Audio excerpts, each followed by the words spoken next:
안녕하세요. 반갑습니다. 오늘은 아마 우리에게 너무나 익숙한 이야기죠. 바로 바벨탑 이야기를 한번 제대로 파헤쳐 보려고 합니다.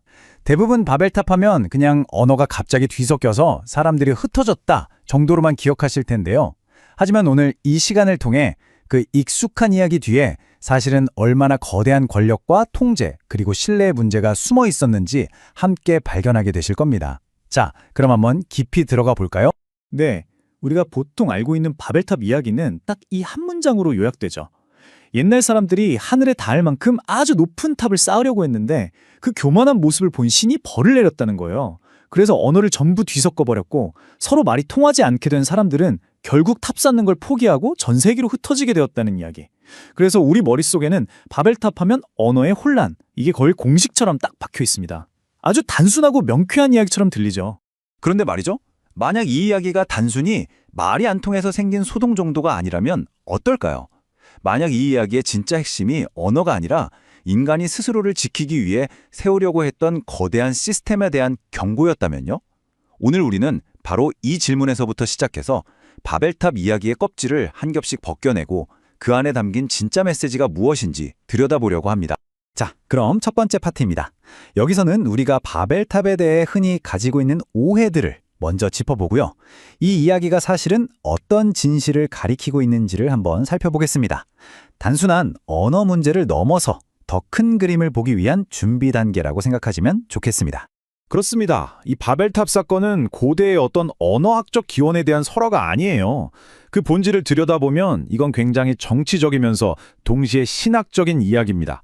누가 궁극적인 권력을 쥐는가, 무엇이 사람들을 하나로 묶고 통제하는가, 그리고 가장 중요하게는 우리 인간은 자신의 안전과 정체성을 어디에 두고 살아가는가, 보이지 않는 하나님인가, 아니면 눈에 보이는 인간이 만든 시스템인가, 이 모든 거대한 질문들이 바벨탑이라는 하나의 상징적인 사건 안에 전부 녹아있는 겁니다.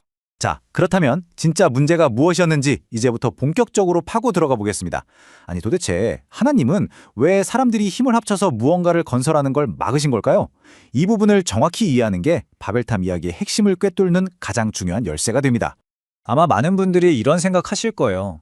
아니, 사람들이 힘을 합쳐서 도시를 만들고 기술을 발전시키고 뭔가 위대한 건축물을 세우는 게 뭐가 나쁘지?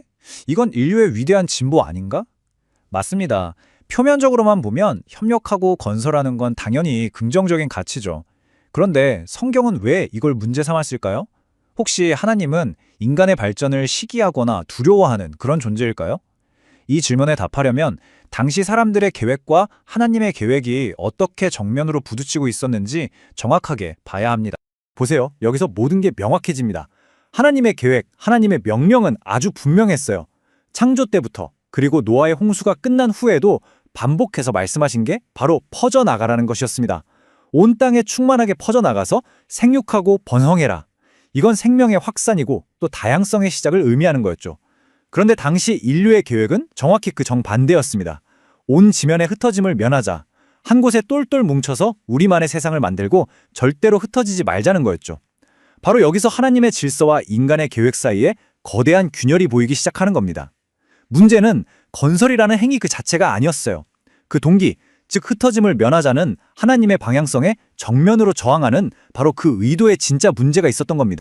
그럼 이제 그들의 의도를 좀 더 구체적으로 분석해 보겠습니다. 성경 본문을 자세히 뜯어보면요. 그들이 왜 흩어지기를 거부하고 한 곳에 모이려고 했는지 그 욕망의 4가지 단계를 아주 명확하게 우리에게 보여주고 있습니다. 바로 이 구절입니다. 창세기 11장 4절. 이 짧은 한 문장 안에 사실 바벨탑 프로젝트의 모든 것이 다 담겨 있다고 해도 과언이 아니에요. 이건 단순히 건축 계획서가 아니라 하나님으로부터의 독립선언문과도 같습니다. 이 문장을 4부분으로 한번 나눠서 보면 그들의 진짜 목표가 무엇이었는지 아주 선명하게 드러납니다. 자, 하나씩 한번 뜯어볼까요? 첫째, 성읍을 건설하자. 사람들을 물리적으로 한 공간에 모아서 관리하고 통제하기 위한 기반을 만들자는 거죠. 둘째, 탑을 건설하자. 그냥 탑이 아니죠. 그 탑 꼭대기를 하늘에 닿게 하자고 합니다. 이건 신의 영역에 도전하면서 우리 인간이 얼마나 위대한지를 과시하려는 아주 상징적인 행위죠. 셋째, 어쩌면 가장 중요한 부분인데요. 우리 이름을 내자. 더 이상 하나님의 이름이 아니라 우리 인간의 이름, 우리 문명의 브랜드를 세상의 중심에 세우겠다는 선언인 셈이죠. 그리고 마지막으로 온 지면의 흩어짐을 면하자.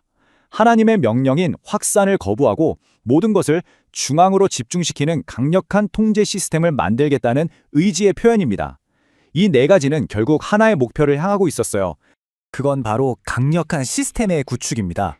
흩어져서 각자의 자리에서 하나님을 의지하며 살아가는 삶이 아니라 우리가 만든 이 거대한 도시와 저 높은 탑이라는 시스템 안으로 들어와서 그 시스템이 주는 안전과 정체성에 의지하며 살자는 것이죠.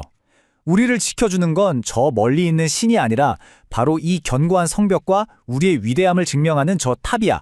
이게 바로 바벨탑의 정신이었습니다. 하나님을 우리 삶의 중심에서 밀어내고 바로 그 자리에 인간이 만든 완벽한 시스템을 올려놓으려는 시도. 바로 이것이 하나님께서 문제 삼으셨던 핵심이었던 겁니다. 그렇다면 하나님은 이 거대한 시스템 구축 시도에 어떻게 대응하셨을까요?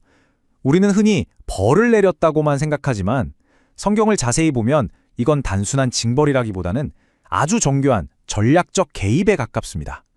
그리고 그 목적은 단 하나, 바로 권력의 분산이었습니다. 이 구절 정말 흥미롭지 않나요? 하나님께서 그들의 능력을 인정하고 계신다는 점입니다. 야, 이 사람들 언어가 하나라서 이렇게 똘똘 뭉치니까 앞으로는 마음만 먹으면 못할 일이 없겠구나. 이건 칭찬이 아니죠. 하나님 없이 모인 인간의 무한한 가능성이 얼마나 위험한 결과를 낳을 수 있는지에 대한 깊은 우려의 표현입니다. 여기서 핵심 키워드는 바로 언어도 하나라는 조건입니다. 왜 단일 언어가 그렇게 위험했을까요? 생각해보세요. 언어가 하나라는 건 최고 권력층의 명령이 아무런 왜곡이나 저항 없이 사회 최하층까지 순식간에 전달될 수 있다는 뜻입니다. 모든 사람이 똑같은 생각, 똑같은 정보를 아무런 비판 없이 주입받게 되죠. 이건 한편으로는 엄청난 효율성을 낳지만 동시에 끔찍한 전체주의의 기반이 됩니다. 모든 사람을 거대한 시스템의 하나의 부품으로 만들어버릴 수 있는 가장 강력한 도구, 그게 바로 단일화된 언어와 문화였던 겁니다. 바벨탑은 바로 그 위험한 지점을 향해 폭주하고 있었던 거죠. 그래서 하나님이 하신 일은 그들의 손에 쥐어진 가장 강력한 통제도구, 바로 언어를 무력화시킨 것이었습니다. 이건 마치 아이들의 장난감을 빼앗는 것 같은 감정적인 징벌이 아니라 거대한 독재 권력의 심장으로 연결되는 전원 코드를 뽑아버린 외과 수술과 같은 개입이었던 거죠. 위험하게 한 곳으로만 집중되던 권력을 다시 해체하고 분산시키기 위한 하나님의 놀라운 전략이었던 셈입니다. 그 결과 어떻게 됐나요? 언어가 나뉘고 문화가 다양해지면서 어느 한 세력이 전 인류를 완벽하게 지배하는 것이 훨씬 더 어려워졌습니다. 서로 다른 언어와 문화를 가진 집단들은 서로를 견제하고 균형을 맞추게 되죠. 이것이 바로 하나님의 권력 분산 전략의 결과입니다. 하나님은 인간이 서로 산행하며 공동체를 이루는 것은 기뻐하시지만 하나의 거대한 제국이 되어서 다른 모든 것을 억압하고 통제하는 것은 원치 않으셨던 겁니다. 그리고 이 바벨이라는 이름은요, 여기서 끝나지 않아요. 성경 전체를 꿰뚫는 아주 중요한 상징이 됩니다. 창세기에 등장하는 바벨은 훗날 이스라엘을 멸망시킨 거대한 제국 바벨론으로 그 이름과 정신이 이어집니다. 구약 성경에서 바벨론은 항상 하나님을 대적하는 교만한 세상 권력의 대표주자로 등장하죠. 그리고 이 상징은 신약의 마지막 책인 요한계시록에서 큰 성 바벨론으로 등장하며 정점을 이룹니다. 전 세계의 무역과 사치, 권력을 한 손에 쥐고 세상을 지배하지만 결국에는 무너지고 마는 거대한 시스템. 즉, 창세기의 바벨탑 사건은 단순히 과거의 한 에피소드가 아니라 인류 역사 속에서 계속해서 반복될 거대 권력 시스템의 원형을 보여주는 예언적인 장면이라고 할 수 있습니다. 그렇다면 하나님은 그냥 인간이 영원히 흩어져서 분열된 채로 살기만 원하시는 걸까요? 흥미롭게도 신약 성경 사도행전에 보면 하나님은 다시 한번 언어를 통해 일하십니다. 바로 오순절 성령 강림 사건이죠. 바벨에서는 하나의 언어가 통제의 동호가 되었기 때문에 흩으셨다면 오순절에서는 수많은 다른 언어들을 그대로 존중하시면서 그 모든 언어로 사람들이 하나님의 큰 일을 함께 말하게 하십니다. 이 차이가 정말 중요합니다. 바벨의 하나됨은 인간의 이름을 높이기 위한 획일적인 통제 시스템이었어요. 반면에 오순절의 하나됨은 각자의 다양한 언어와 문화를 존중하면서도 예수 그리스도라는 공동의 믿음 안에서 사랑으로 연합하는 것이었죠. 하나님이 원하시는 건 억압적인 획일화가 아니라 다양성 속의 조화로운 연합인 겁니다.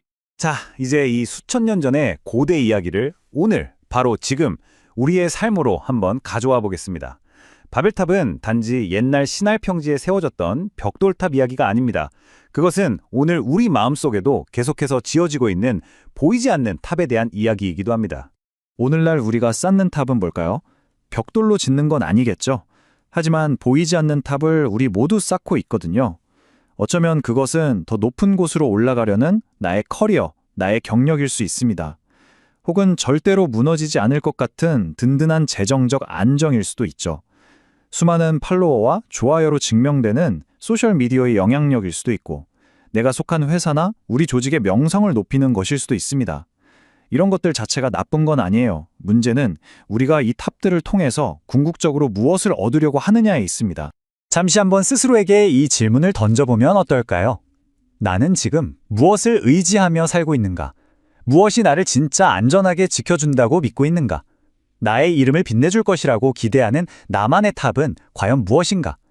바벨탑의 진짜 비극은 탑이 무너졌다는 사실 그 자체가 아니라 그 탑이 자신들을 영원히 지켜줄 것이라고 굳게 믿었던 그 믿음 자체에 있었던 겁니다. 그리고 성경은 바로 이 지점에서 정말 기가 막힌 대조를 보여줍니다. 그토록 혼란스러웠던 바벨탑 이야기가 끝나자마자 바로 다음 장인 창세기 12장에서 하나님은 아브라함이라는 한 사람을 부르십니다. 바벨 사람들은 한 목소리로 외쳤죠. 우리가 우리 이름을 내자. 그런데 하나님은 아브라함에게 이렇게 약속하십니다. 내가 내 이름을 위대하게 만들어주겠다. 인간이 스스로 자기 이름을 세우려는 길과 하나님이 그 이름을 세워주시는 길이 바로 옆장에 나란히 제시되고 있는 겁니다. 이것이 바로 바벨탑 이야기가 오늘 우리에게 던지는 궁극적인 선택지입니다. 내 힘과 내 노력으로 나 자신의 안전과 명예를 위한 탑을 끝없이 쌓아 올릴 것인가? 아니면 그 손을 펴고 나보다 더 큰 존재의 약속을 신뢰하며 그분의 부르심에 응답할 것인가? 바벨은 모든 것을 내 손 안에 꽉 쥐려는 주먹의 길이었고, 아브라함은 모든 것을 내려놓고 떠나는 빈손의 길이었습니다. 오늘 이 이야기의 마지막 질문을 던지며 마무리하려고 합니다. 당신 삶의 가장 중심에는 지금 무엇이 서 있습니까? 당신이 밤낮으로 애써 쌓아 올린 당신만의 견고한 탑이 그 자리를 차지하고 있습니까? 아니면 당신의 능력이 아닌 외부로부터 주어진 어떤 믿음이 그 중심에 자리하고 있습니까? 바벨탑 이야기는 수천 년 전의 옛날 이야기가 아니라 지금 이 순간에도 우리 각자의 마음속에서 벌어지고 있는 가장 현실적인 영적 싸움에 대해 우리에게 묻고 있습니다.